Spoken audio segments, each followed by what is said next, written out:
எங்கள் வீட்டுக்கு பக்கத்து வீட்டுக்கார அக்கா அவங்க தோப்பில் புளி எடுத்திருப்பாங்க போலக்க.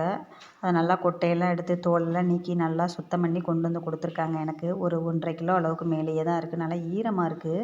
அதனால் காய போட்டு எடுத்து வைங்கன்னு சொல்லி சொன்னாங்க. அதனால் தட்டில் வச்சு நான் வெயிலில் வச்சுருக்கேன். காய வச்சு எடுத்து வச்சுக்கலான்னு. இந்த வட்டம் மாம்பழ சீசன் வந்து மாம்பழமே வாங்கவே இல்லை ஒரு வாட்டி கூட. அதான் சரி பக்கத்தில் கடையில் மாம்பழம் வித்துட்டு இருந்தாங்க. நல்லா பார்க்கவும் நல்லா பளபளன்னு நல்லா சின்ன சின்னதாக அழகழகாக இருந்துச்சு. நல்லா டேஸ்ட்டும் இருந்துச்சு. ஒரு பழம் சாப்பிட்டு பார்த்துட்டு தான் வாங்கினேன். 1 கிலோ 80 ரூபான்னு தான் சொன்னாங்க. வாங்கிட்டு வந்தேன் அது 1 கிலோ. இது ரெடிமேட் இடியாப்பம் மிக்ஸு.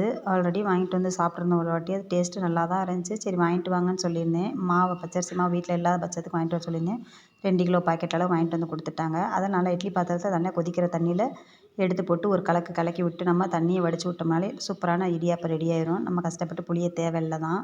தேங்காய் பால் வச்சு இடியாப்பம் சாப்பிட்டோம் 4 பேருமே. ஆனால் நம்ம ஃப்ரெஷ்ஷாக புழிஞ்சு சாப்பிட்ற மாதிரி இல்லை. ஒரு அவசரத்துக்கு இடியாப்பம் சாப்பிட்ணுன்னு நினச்சா சாப்பிட்டுக்கலாம். வீடியோ பிடிச்சா ஒரு லைக் கொடுத்துருங்க.